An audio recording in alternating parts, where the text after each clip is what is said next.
Okay, well, welcome everybody. Welcome to I Take the Lead. This is the networking webinar, and today we are featuring Jeff Mays, who is an entrepreneur extraordinaire as well as a great networker. He owns the Jeff Mays or the Mays Insurance Agency. He's a coach. He's done a lot of different things over his life, but he's going to teach us how to be a go-giver. No, he goes into more detail than that. I'm sure it's going to be, I haven't heard what Jeff has to say. I'm super excited, and I'm glad that you're all here today joining us. So Jeff, I'll let you take over. Okay, let me get the screen shared.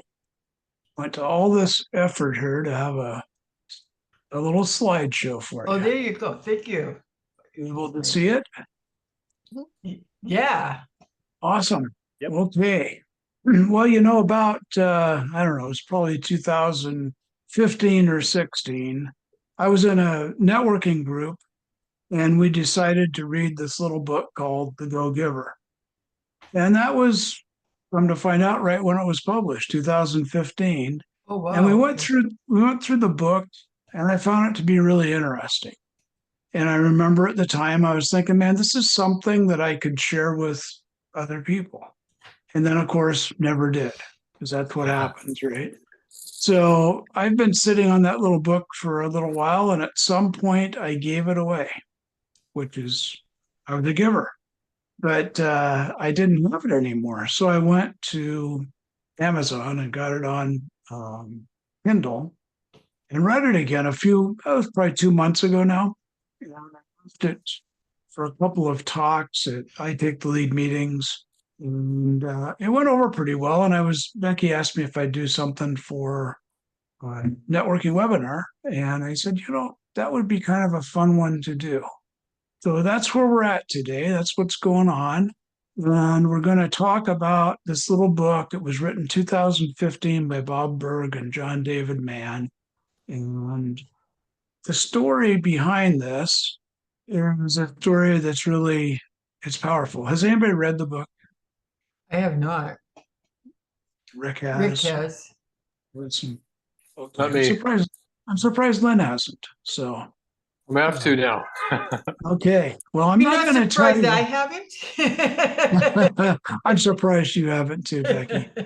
I'm not going to do a book review per se, because I think there's a benefit in getting the book, whether it's on Kindle or Amazon or, wherever you go do it.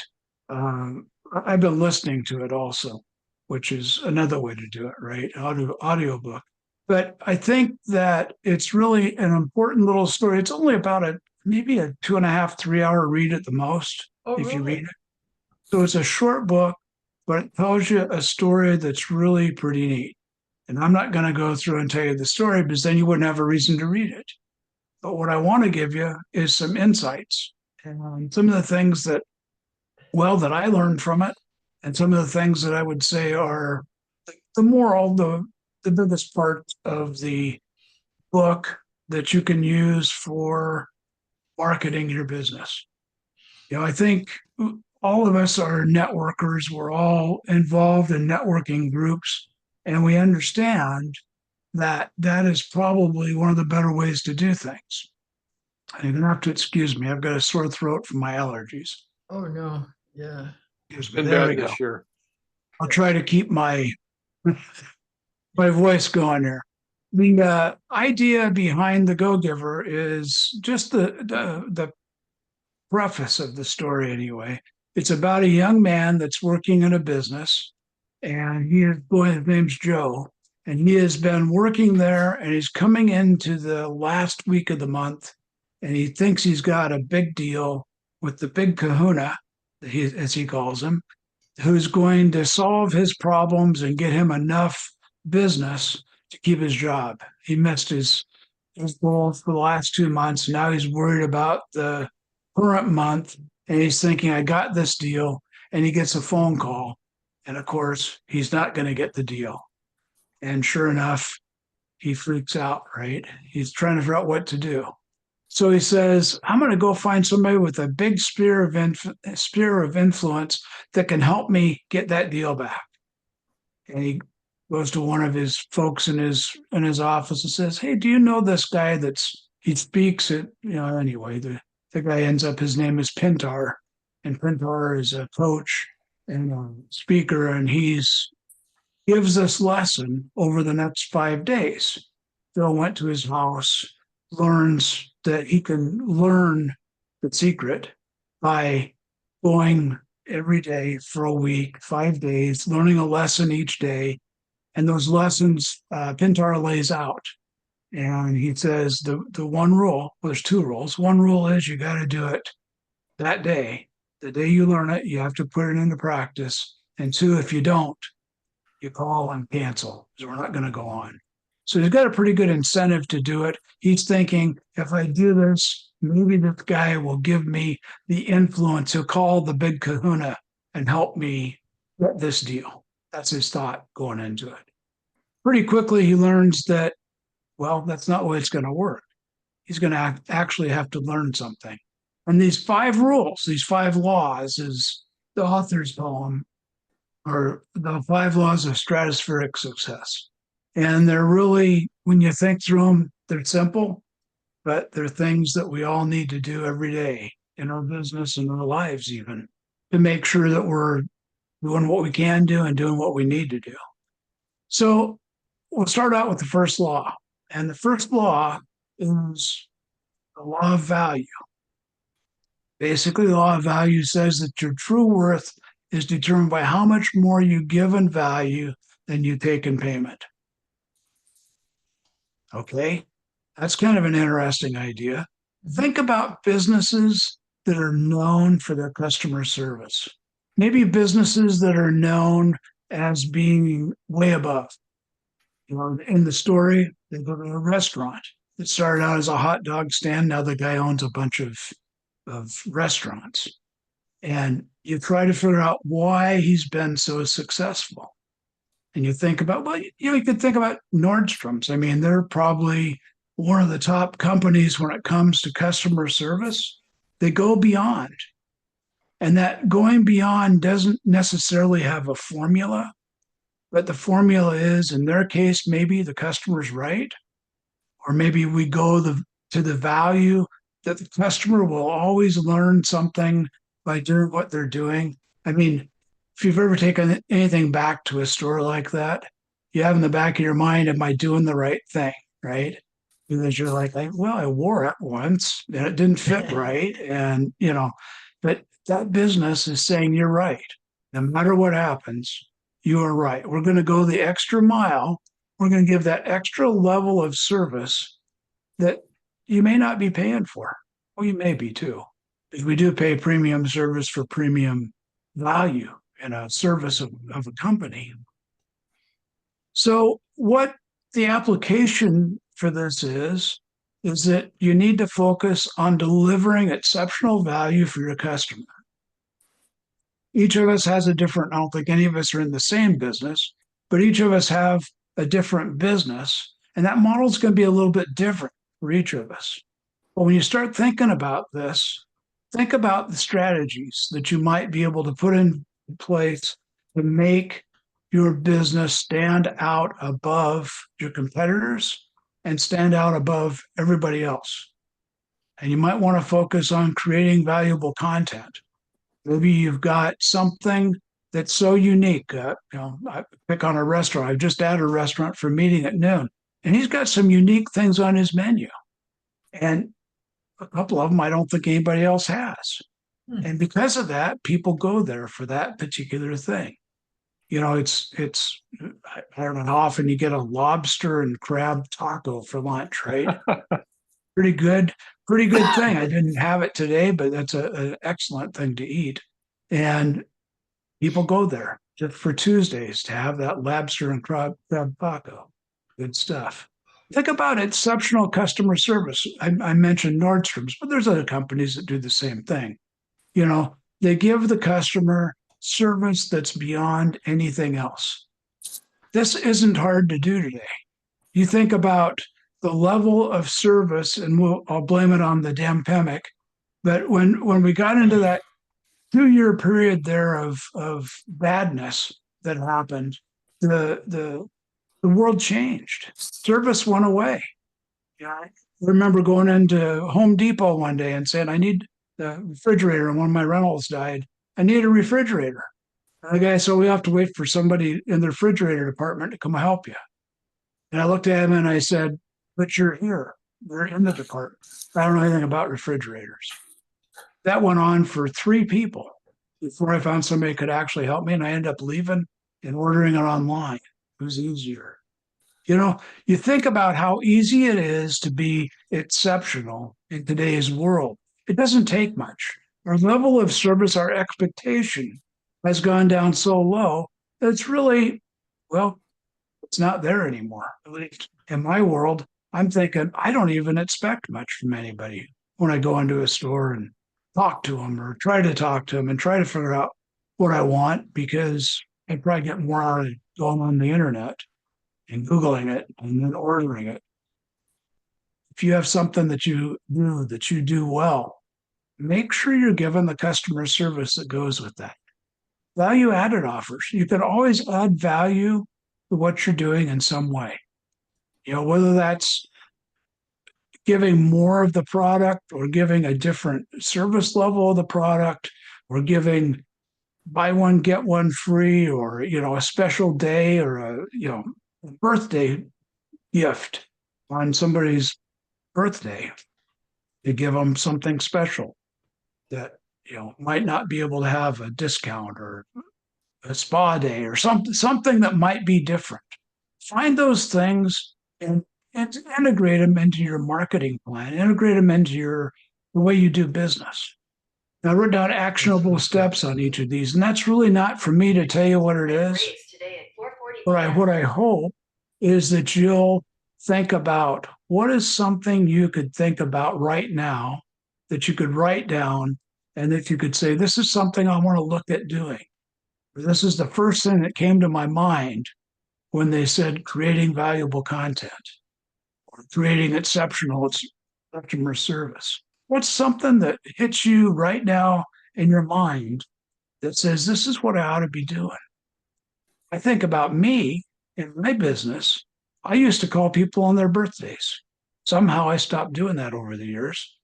That's something I could give back. That's service that probably a lot of people don't get a phone call on their birthday. I'm not sure I did this year. But something as simple as that, just saying, hey, I was thinking about you. That kind of service stands out in the world that we're in today. That's the first law of stratospheric success, the law of value. Your true worth is determined by how much more you give in value than you take in payment. Seems like a weird little way to put it, but it works. Jeff, if you're not sure what kind of value you might be able to add, you might want to go online, look at your competitors' reviews and complaints, and see what people aren't getting, and make sure you're giving what the competitors aren't. Just way to look at it. I'd even look at your own complaints, right? Yeah, exactly. Find out something that somebody's not happy with you or your competitor, and do it. The second law, whoops, push the wrong button. Second law is the law of compensation. Now, if you'd studied Emerson or some other things, you'd say this isn't the law of compensation. But this is what we're going to use today as the law of compensation. That your income is determined by how many people you serve and how well you serve them. Right?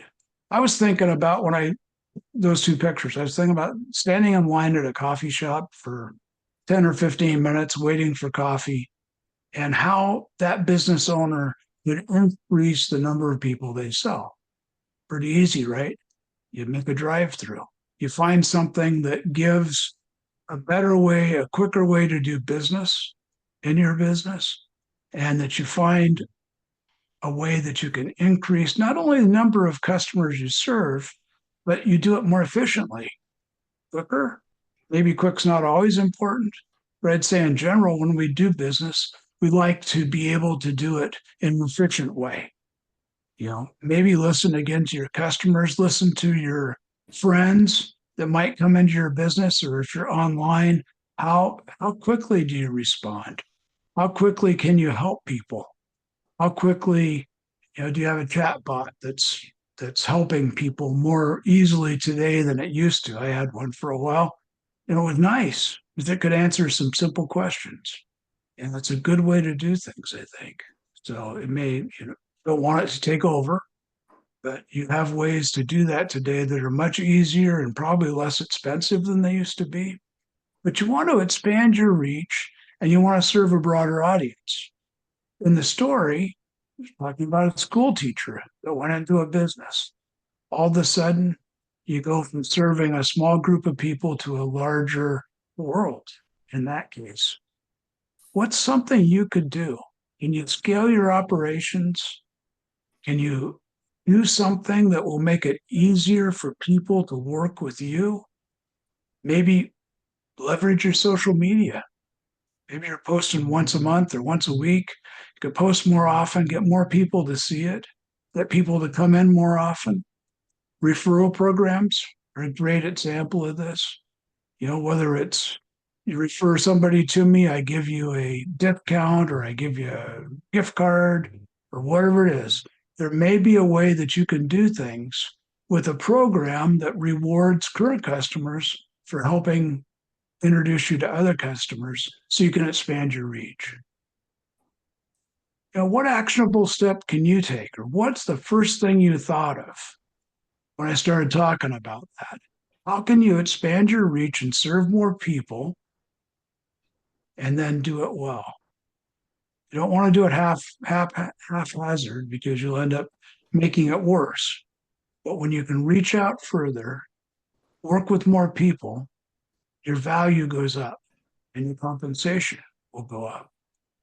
One of the things that I think can happen when you start looking at these ideas just in their concept is that, well, I'm giving more, I'm spending more, I'm doing more, but you got to remember that sometimes giving up front will get you more in the back.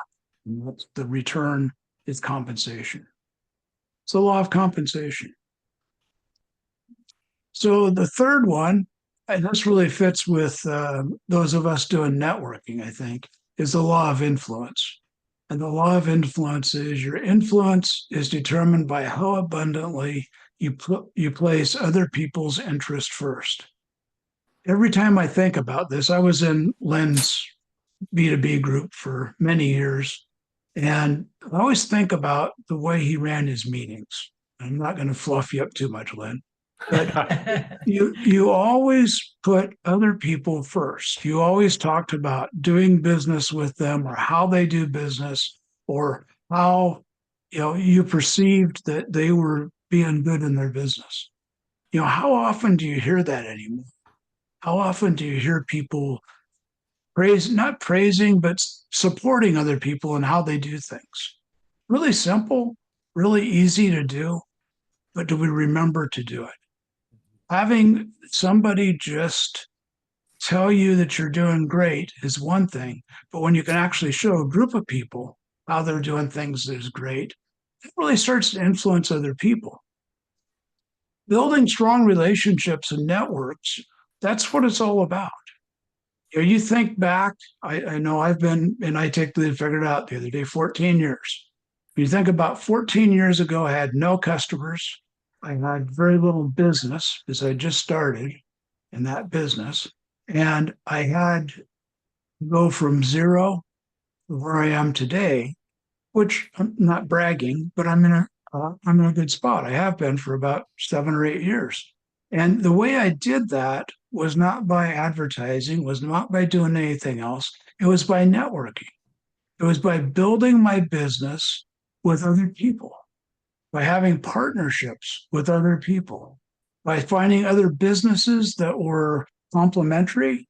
In my case, if you're an insurance agent, having bankers, having mortgage lenders, having real estate agents, all those people are great referral partners, financial planners. Find those referral partners and spend some time with them. just to go to a meeting and say, oh, we're networking partners now. You need to refer everybody to me. That's not what it's all about. You need to get to know, like, and trust each other. And when you get that level of confidence and that level of intimacy with each other, that you can call and say, hey, I've got a tough one.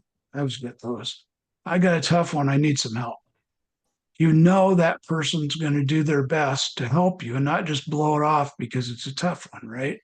You're going to find people that are able to help you more than anything else to grow your business, not because they want to grow their business, but because they want to see you grow too.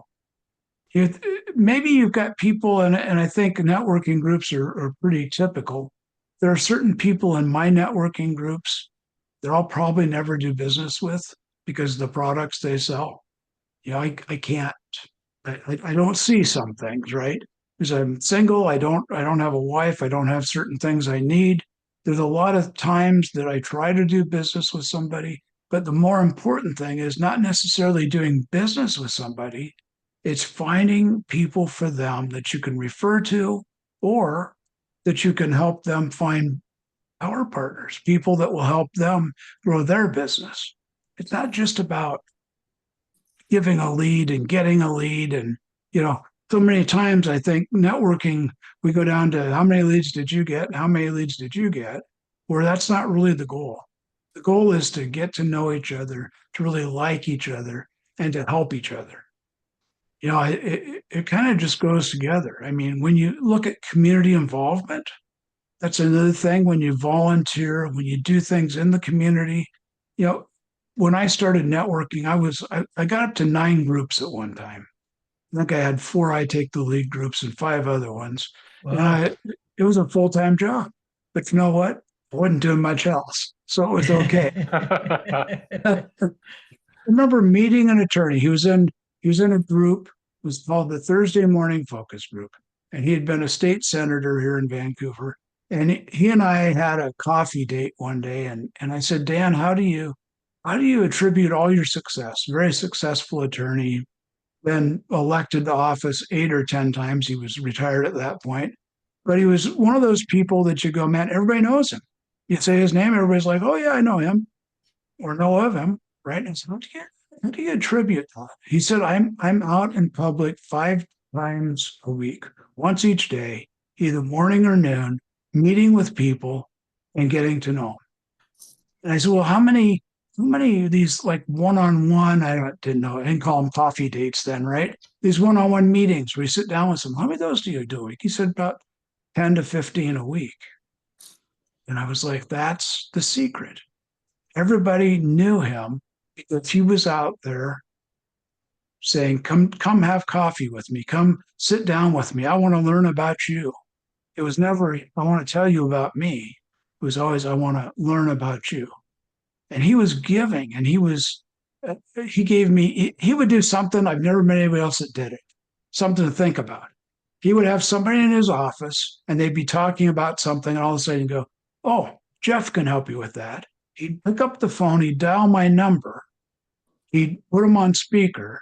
He'd say, Jeff, I got Jim here. He's looking for home insurance. He just bought a new house. I want you guys to get together. When can you meet with him? Wow. He'd actually set up the appointment. Oh, And it was mind-boggling, right? I mean, you're getting a lead, but not only that, you're getting an appointment. yeah. It's pretty cool. I mean, if you ever run into a case where you could do something like that, boy, you talk about, I referred hundreds of people to him over the years before he retired. And I know a lot of those people referred people to him also. So you think about, how does that work? What's the way that you can really get other people to refer to you, not just because you're in their group, but because you know them and they know you? And that intimacy of working to help you is more important than me getting something out of it, right? That's the go-giver attitude, and it's what this is all about. So what step do you think you could take with that? Is there something you can think about that today might be a good day to start doing differently? I think networking, we're all doing it right now. We've probably all done it sometime this week. but let's build some better partnerships. Whether they're power partners or just people that can refer to us. There's hundreds of people out there that know us. How many would refer you? There's a hard question, right? Yeah. How many of the people that you know would actually refer to you if they heard somebody say something? If they won't, probably means they don't know what you do. Is it, can I say something, Mark? Jeff? Jeff? Yeah. Oh, can I say something? I just wanted to say, we have a member of I Take the Lead who used to, and probably still does. He would call and say, oh, well, do you have a minute? Can you talk to Sally because she needs such and such? And that always felt uncomfortable to me. I didn't want to get put on the phone. But what you said, when can you meet with them? That's a huge difference. I love it. Thank you. I never thought about that. Absolutely powerful. Read that to Dan Marsh. He's wow. my attorney. Yeah. Yeah. Wow. Awesome. Thank you. You betcha. So let's talk about the fourth stratospheric law, and that is the law of authenticity. It's the most valuable gift that you have to offer is yourself. I think, you can't help but be a little bit self-evaluating when you come to this type of thought. I've thought about this one a lot since I first read it again a couple months ago. But when did my business really take off? When I started in the insurance business, I thought, well, I'm the expert. I'm the guy who really, I'm going to go out there. I'm going to fake it till I make it. Ever heard that saying? I'm going to fake it till I make it, and I'm going to convince everybody that I'm doing great. And even though especially my networking friends, have only been in the business 3 weeks, how could I know everything? But you're going to know that there's a lot of people out there that truly could do business with you if you dropped all the barriers. In the story, talk about a gal that knew every close. She had a different closing technique for every letter of the alphabet. And I've heard a lot of them. Anybody's been in sales training probably has heard a lot of those. But she went through a year of trying to sell stuff and never sold anything. She never got to the close because people never got past the facade that she put up, the idea of what she thought she needed to be versus the person that she really is.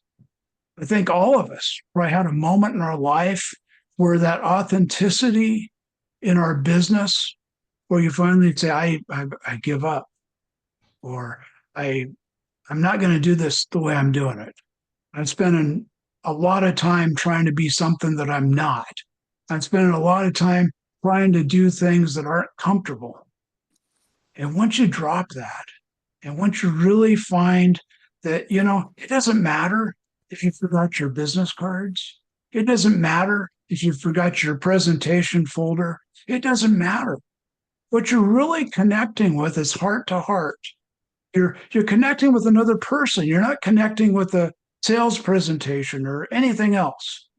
But by being, authentic, by being transparent, by being able to talk to that person, tell them stories about you, tell them stories about your life, tell them why you are the way you are.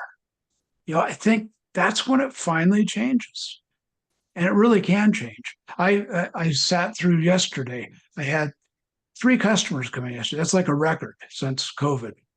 And 3 people in one day. But I was sitting there thinking, I went home so happy last night. I worked till late and I didn't get this done till later. But it was like, I was so much happier because I was sitting there and we were talking about all kinds of stuff. We weren't just talking about insurance or buying stuff or selling stuff or anything else. We're talking about, how have you been? What's going on? How are the kids? It was a true, authentic conversation with customers that one of them's been a customer 13 years. When you have that kind of relationship with people, it changes everything. That authenticity is something that it's kind of hard to do over Zoom. It's kind of hard to, it really helps, I think, to be one-on-one, but you can do it over Zoom. But I think authenticity in some way, finding your personal brand, what's it about? I'm looking at Gavin there for a second. I was thinking about, he's the realtor that does the most difficult deals. Bring me your tough one, I'll get it done. When you think about that, that's a brand that is different than other people. How do people look at you? How do you remember somebody that is different than the other people that do the same thing? That authenticity, that personal engagement, the personal brand, and the stories you tell. None of us, well, maybe somebody does. I listen to some things. I wonder sometimes the way people sell stuff, but none of us sell from a script. None of us sell from an idea to concept to close. We sell by telling stories. We sell by relating to people one-on-one. If I had just talked for 30 minutes, which I've just now done, and not stopped long enough to let you talk back, well, it's a presentation versus a conversation. The way we really get to know people, the way we really get to like them and trust them is to have that conversation, to ask questions. I'll do that. 2 more slides. But the idea is find an actionable step there that you can do. And don't be afraid. I think one of the biggest things is ego. We're afraid to say, I'm new at this. We're afraid to say, I don't know how to do this. Sometimes I look at my young agents that were working for me in my office, and they'd always lie to people, and I go, why did you just lie to that guy? That wasn't the truth.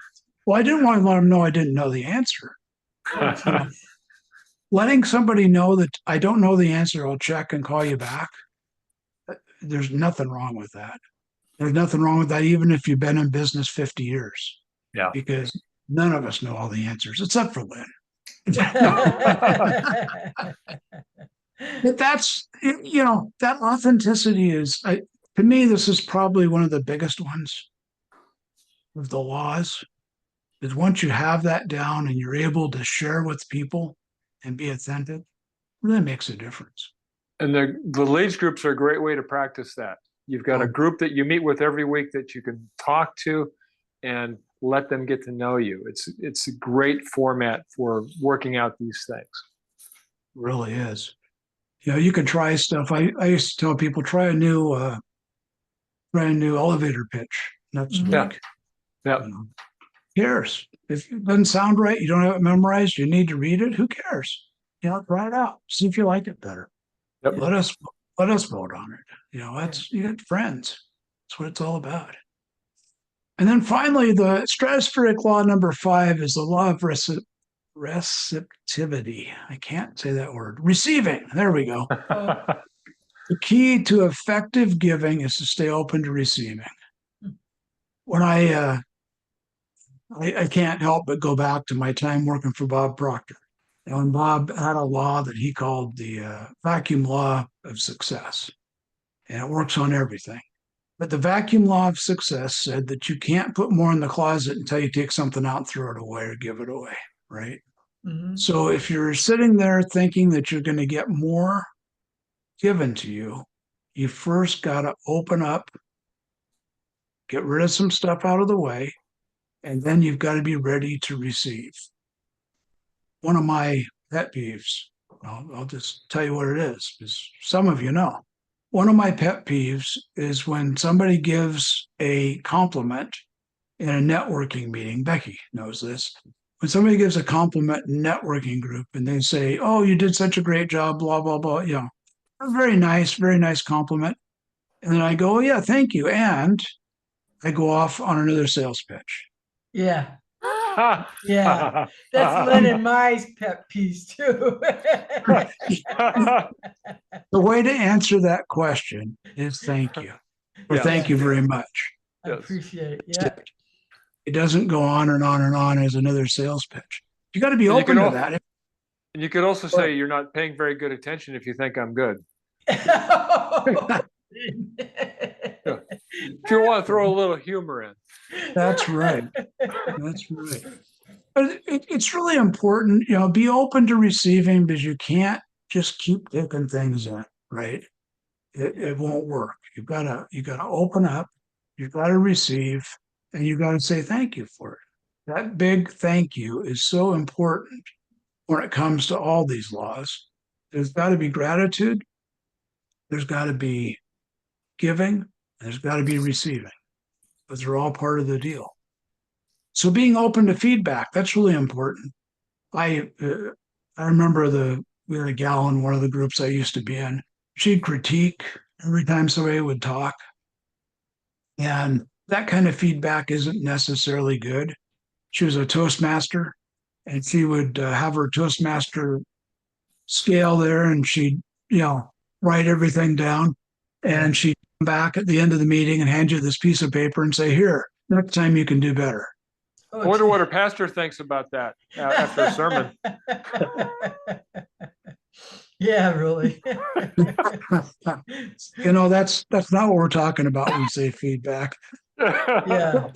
But sitting down with somebody after a meeting, and maybe they had difficulty doing something, or they could use some help in understanding things, sit down with them, have coffee, and say, "Hey, I noticed that you were having a difficult time with this, that, or the other thing. I just want to give you an idea. And here's the way I do it, or here's what I found works." And to give that feedback and to be able to help somebody in a positive way is very good. It's the best way. I know personally, whenever somebody's done that with me, it's always better than handing me here's your rating. No. To do that, and then to always look at opportunity. If there's an opportunity to invite them to something that might help them, it doesn't happen as much anymore, maybe, but with all these events we used to have, I was always inviting people to events and saying, let's go to this event together. I think you get I know I'll get something out of it. Maybe you will too. I'll buy the ticket. Let's go. And some of those types of events where there was a speaker or the Chamber of Commerce or something where there was something special going on, it was always a good way to open yourself up, because how do you not get to know somebody better if you're having an event like that with them? That helps. That continuous improvement, collaboration, working together, doing something that benefits you both is really a good way to do it. And then, we were doing it for a while in my groups, is we were doing our goals every year. And we'd start out the first meeting, or the first month anyway, and talk about our goals for the year. And then once a quarter, on an open networking meeting, we'd spend some time saying, here's where we're at. And each person would go through that. And then we get some feedback, and maybe, I need some help. I need to know how to do this better, or I'm having a problem, or I need some leads, or whatever it is. And all of a sudden we could work on it as a team to help them out. Another great advantage, if I take the lead, is that you can do that. There's no rule saying that you have to talk about any certain thing on open networking. The rule is that you want to help each other. And having that collaboration every quarter is the way we used to do it. I need to get back to that. I think that was a really good thing we used to do. It really helped people.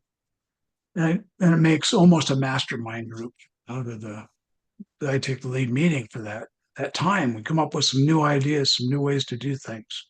It's a good time to do it.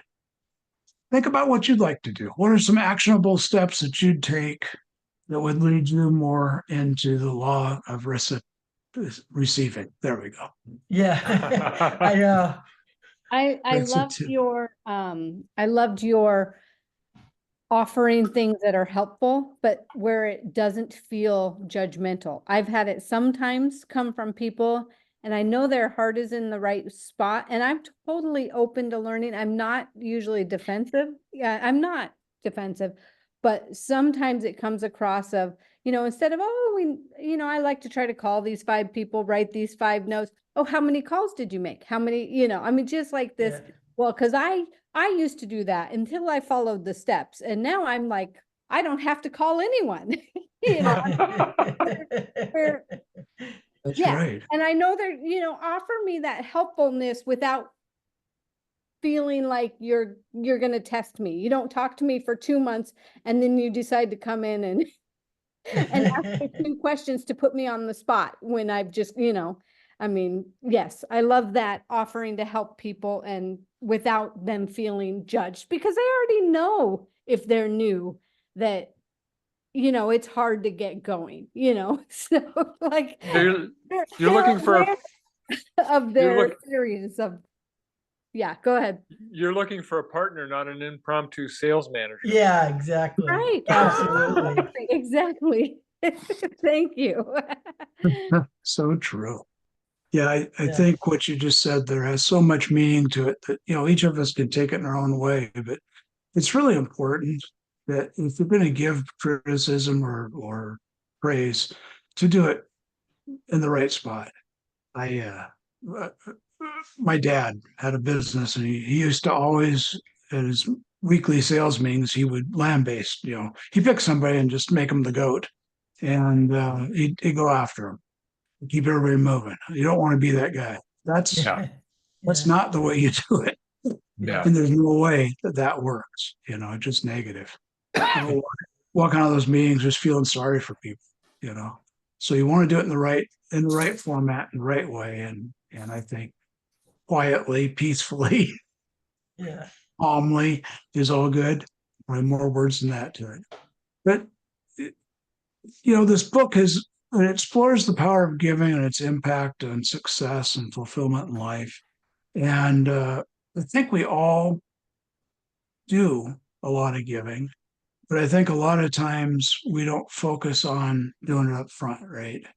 That we look at it as a backward step, and that happens. All of a sudden I get a lead. Lynn sends me a lead, and I go, I haven't given Lynn a lead in 22 years.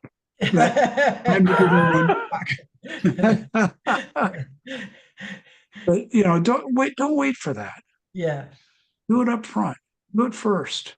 Be the one that I remember. I don't remember who it was. Somebody taught me a lesson about one-on-one meetings. I'm sure I've said it in a different webinar. But the goal is that if I have a one-on-one meeting with somebody, that by the time they get back to their office, they have 2 leads in their mailbox. And they may just be power partner suggestions, but that I've written notes to 2 people already, so that they know that I was serious about trying to help them. And by doing that, you've really met a lot of these things that we're talking about right now. But it's not all about giving leads. It's not all about getting leads. It's getting that connection so you're comfortable to do it. It feels good to help somebody out or make a connection. And if that makes you happy, you're going to be in a better position to have people like you and help you. It's just it's the way of living, really. Really And is. by the way, this book is available in public libraries. Yes, it is. Jeff, the one thing that I've experienced, especially when I was new and just getting going, was the words I used to recognize a benefit or an improvement or a lesson to someone, and how you express that interaction is right from the start either going to be beneficial or going to be objected to. And that creates either a conversation or a conflict. And I thought that was very hard for me to overcome. But I had to find somebody that was willing to say to me that I wasn't overcoming that. And when I finally got that person to talk to me, then I could make a change. But until then, my perception was everything's fine and dandy. Why do I need to change? And this little book, like you're saying, really put a lot of insight in that interactive capability. Definitely does, Rick. I think, all of us, well, none of us are perfect, right? And all of us have a way to learn. And if other people can help us do that, well, that's giving big time. I just wanted to open it up at this point. If there's any other comments or ideas that have come to your mind while we've been talking about this. Yeah, I've- from now on, if you could just, almost all of you are I Take the Lead members, so if you could just give us your name, the company name, and what group that you belong to, that would be great. So, Jeff, if you don't mind, we have time, I think. As you ask questions or comment. So I'm Michelle Groves with Remax Equity Group in Clackamas. So I'm a real estate broker. And I was just wondering, I was eating lunch during your first little bit and I didn't get it written down. What was the first law, the one before compensation?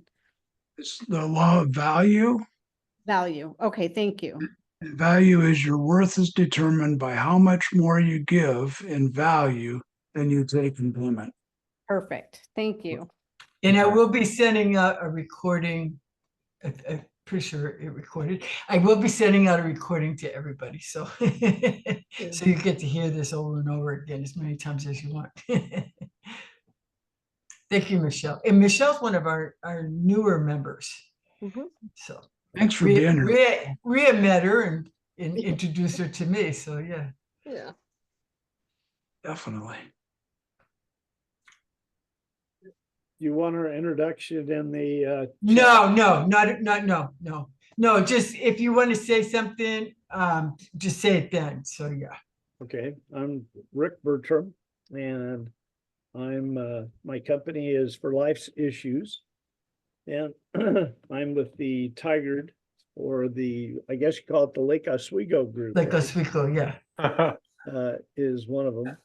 And the main thing that I do is try and help people. And I follow these books as much as I can. And because of the nature of my services, sometimes they are praised and sometimes they're not. And it's the nature of the business. So, but I'm still here. This has been a great service for me for I Take the Lead involvement, because I've met a lot of people that I wouldn't have otherwise met. And I've been able to help quite a few of them along the way. So I appreciate Becky as well as everyone else here. Well, thank you. We lost Lynn. I came back. I Oh, don't you know why. did? I disconnected for some reason. I don't know why, but I jumped back on. Oh, there you are. Okay. Yeah. Oh, I lost Lynn. My screen went blank. well, thanks. And Rick, you've been a member how long? You've been a member a number of years. 12, Yeah. about 12 years. Lynn's been on this the longest, I think 21, 22 years. So Yeah, I'm looking forward to that first lead. I keep trying. and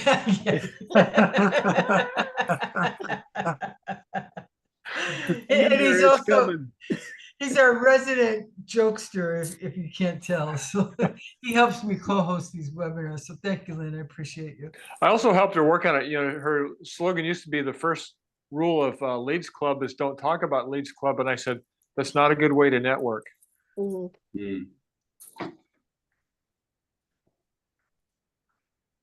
didn't get that. It's a joke from Fight Club. Oh, okay. Does anybody have any ideas that popped out as we went through this that they might try? I'm always Yeah. interested to hear that. Yeah. Yeah, it all sounded really good to me. And some of it, I'm Rhea Branch with Carousel Landscaping, and I'm in 2 different groups, and I've been with I Take the Lead since 2014, I think. Is that right? Becky, on and off. So No, a lot longer than that. it was 2004. 2004, yeah. 2004. Yeah, I thought Okay. it's been a long 20 time. years, Yeah. Yeah. I can't remember my numbers anymore. I'm getting too old. Yeah. But a lot of these things. I'm sending it great. Okay, that's What? Oh, no. Yeah, a lot of these things were, I think as we go along, some of these are natural and some of them are reminders to go back to them. And it gave me some more ideas of more things that I could, in my boss, because he does a lot of it too, that I'm going to type it up and hand it to him to give him some more ideas on different things. So, but a lot of them we naturally do now anyway. That's just his and my personalities. So, but yeah, I wrote down a bunch of ideas and went, oh, I could do that. I could do that. Well, that's a good idea, So thank you for those reminders and more adding more to what we can do. I appreciate that. You bet. Thanks for sharing. Thank you. Appreciate that. And everybody, if you want to say something or ask something, Jeff, just unmute yourself and then you can. Did anybody not come up with one idea other than one? Jeff, I will throw for me, some- this was just another this was a great reminder to go back to what was working.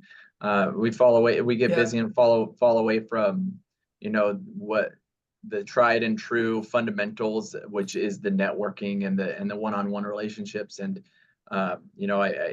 I jump back into that mode of, oh, my goal is to have coffee with, coffee or a beer with, at least 5 people this week, get them on the calendar at any cost kind of, and, get busy and fall away from that. So thanks for this Yeah. reminder. Absolutely. Thanks, Gavin. When are we having beer? Oh, okay. Yeah. Ghost Runner is still not far from you. We're there, buddy. We're there. Nice seeing you, Gavin. You too, Yeah. Becky. So I think that's definitely one of mine too. I think that fell under influence, right? I think that's where it fell. Just the importance of getting together. I do like the pop buys, for clients and stuff, but getting together with either client, clients, sphere people, or also just business to business type people. Just getting together to,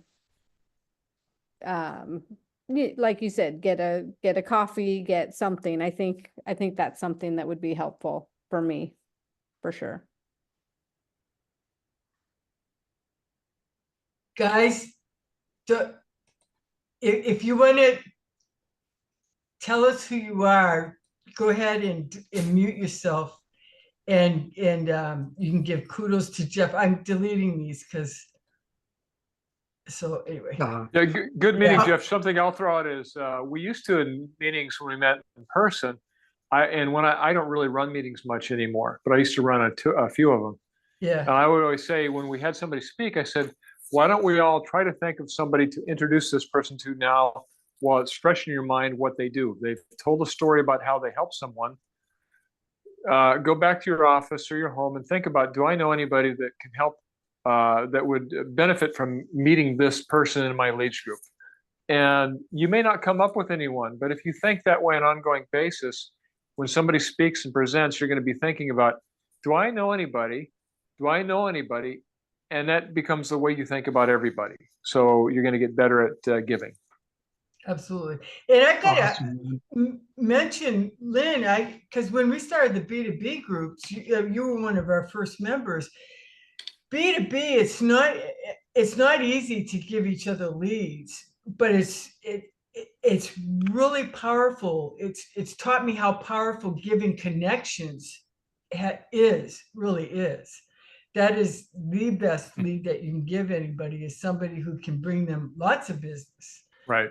So yeah, and you are so good at you're one of the best people at making connections for other people. Outstanding. There's a third character in this book, and you'll learn it when you read it. I hope all of you go buy it or check it out. Read it. It's worth it. But the third character is the connector.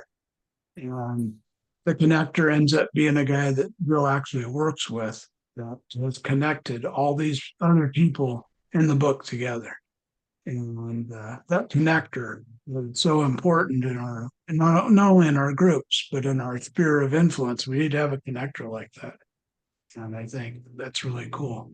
The last thing I wanted to mention is that I put out I make these little 30-second to 1-minute videos every day.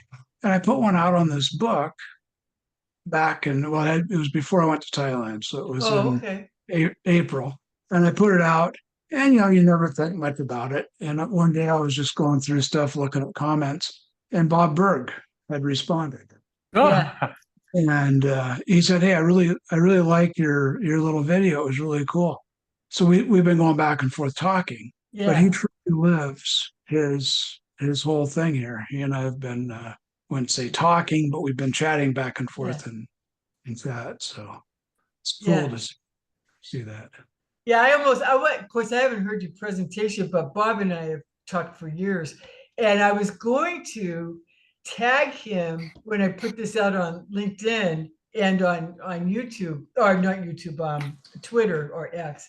But I was afraid that maybe you'd not give him as much credit as what you did. You did an outstanding job, Jeff. This was perfect. Bob would have really, really appreciated what you did. So thank you very much.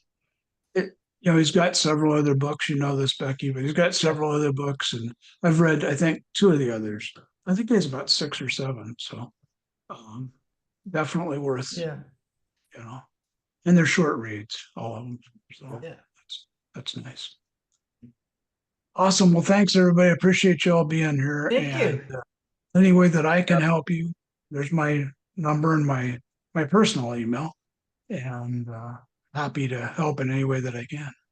And Jeff, if you've never met him, Jeff will help you out. He's really good at always offering something that you can take away from any meeting he has. You're gonna have a couple hints to help you move forward. So don't feel shy about reaching out to him.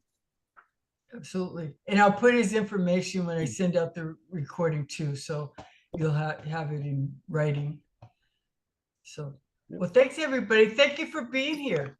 And thank you, Jeff, so much. Oh, Thanks, Jeff. Oh, Monique says Jeff helped one of my team members recently. Thanks. Oh, very cool. Thanks, Monique. Yeah. Thanks, Monique. Thanks for sending her over too. Appreciate it. Yeah. So good. Well, thank you. Thanks. And Okay. Thanks, everybody. Bye-bye. Very good. Bye-bye. bye-bye. Have a great day.